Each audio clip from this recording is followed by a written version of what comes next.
hörmətli şagirdlər, mən sizlərlə bugün yazı barəsində məlumat verəcəm. Yazının birinci yazı haqqında danışaq, sonra yazının belə deyək, mərhələlərini öyrənək. Demək, yazının belə deyim, uşaqlar, olmadığı vaxtlarda insanlar bir-birləri ilə səsli dillə uzaq məsafələrdə ünsiyyət saxlamalı olurdular ki, bu da bəzən çətin olurdu. Yəni məsafə artdıqca səsli dil öz əlaqə yaratmaq imkanlarını itirirdi. Məsələbə ehtiyaclardan da insan ən böyük kəşflərdən biri olan yazını yaratıb. Yazı bəşəriyyətin ən böyük mədəni dəyəri sayılır uşaqlar. Yazı səsli dilin norma ilə qavranışını təmin edən işarələr sistemidir. Bugünkü yazımızda hər səs bir işarə ilə hərflə ifadə olunur. Amma yazı bu şəkilə gələnə qədər bir neçə inkişaf mərhələsi keçir. Məsələn, birinci inkişaf mərhələsi nədir? Əşyavi yazıdır, düzdür? Uşaqlar, əşyavi yazıda insanlar əşyalar vasitəsilə ünsiyyət qururlar. Məsələn, Daşdəmirin nağılı, Qara Vəzir nağılı, Bir qalanın sirri, yəni bu kimi bədii kinolarımızda, bədii filmlərimizdə yazılardan istifadə olunur və bu yazılar əsasən məktub formasında olub. Yəni məktub yerinə insanlar bir-birinə müəyyən əşyalar göndərirlər. Daşdəmir sözünün ifadə etmək üçün daş və dəmirdən istifadə etmək olar. İran hökmdarı Daranın İskitlərə göndərdiyi məktublardan biri əşyavi yazı formasına daxil olub. Gələk şəkili piktoqrafik yazı, baxın orada da qeyd eləmişəm. Bu yazı növü uşaqlar əşyanı yazmaq nəzərdə tutulursa onun şəkli çəkilir. Məsələn, ət mağazasının vitrinində biz görürük inək kəlləsi yaxud nəsə bir heyvanın şəkli olur da, düzdür, biz bilirik ki, artıq burada ət satılır. Yaxud zooparkdakı heyvanlar şəkli, biz bilirik ki, burada heyvanlar olur.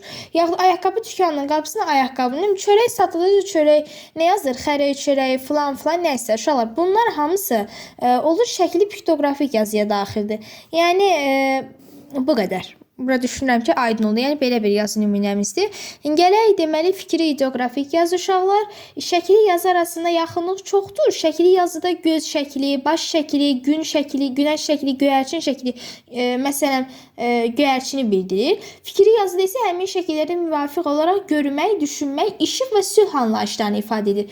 Yol hərəkəti qaydalarını göstərən işarələr, göyərçinin sülh rəmzi hesab olunması, bayraqdakı rənglər, qeybin üstündəki şəkillər, qara geyimin yas bildirməsi, toy olan heyətlərə qırmızı rəng bağlanması, yaşıl rəngin İslamı ifadə etməsi, yaxud səməninin bahar rəmzi olması, yolkanın yeni il rəmzi olması, bunlar hamısı fikri yazıya nümunədir. Hətta şərti işarələr və düsturlar da fikri yazı simvolik rəmz sayılır. Məsələn, iç şəkil fikri yazıda sədaqət rəmzidir, ağ göyərçin sülh rəmzidir. Gördüyünüz kimi. Gələk yazının ən mükəmməl və ən çevik forması hərfi, yəni fonoqrafik yazı. Uşaqlar, bu yazıda bütöv söz yox, həm də sözün ayrı-ayrı səsləri ifadə olunur. Hərfi yazının iki mərhələsi var. Deməli, ilk mərhələ heca yazı, sillabik yazı hesab olunur. Bu yazıda bir neçə səs bir hərflə ifadə olunub. Sonraki mərhələ isə səsli yazı, fonoqrafik yazıdır. Qədim Misirlilər, Assuriyalar heca yazısından istifadə ediblər. Lotereya təbliğ edən plakata 5 manata udmaq olar. Sözlərindən sonra maşın, fotoaparat və əşyaların şəkli verilir. Bunlar şəkli piktoqrafik yazı nümunələrdir. Kimya dərslərində olan işarələr, məsələn, H2 odu, sudu, natrium, xlor, xörək duzu, ferium, dəmir, natrium, elə natrium kimi. Yəni bunların hamısını biz nədir? Hərfi yazı nümunə gətiririk.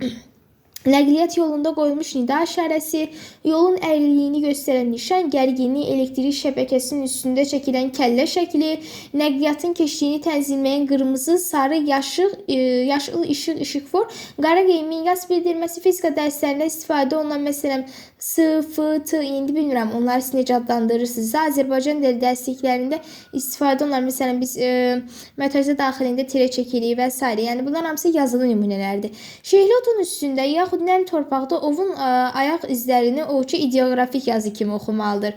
Şose yollarının üstündə qoyulmuş lövhə üzərindəki çəngəl bıçaq şəklini restoranı bildirməsi ideografik yazı nümunəsidir. Azərbaycan bayrağının rəngləri, qəlbimiz, təqvimdə bayramların qırmızı rəngli işarə olması, barmaqda nişan üzüyü və s. fikri yazı nümunədir. Türklərə məxsus Orxan Yenisi əlifbası hərfi yazı nümunədir. Dünyada ən çox yayılmış əlifbalar uşaqlar, ərəb əlifbası, latin əlifbası, kiril əlifbasıdır. Bəzi cümlələr ola bilər ki, onların iki yazı növünə görə oxumaq olsun. Məsələn, sual işarəsi sual cümlələrin sonuna qoyulur. H2 0, H2 o. Suyun moduldur, düzdür? Və biz bu cümlələri oxumaq üçün həm fikri, həm hərfi yazıdan istifadə etməliyik. Bu qədər uşaqlar. Deməli, yazı barəsində məlumat bu qədər. Düşünürəm ki, sizlərə hər şey aydın oldu. Sağ olun.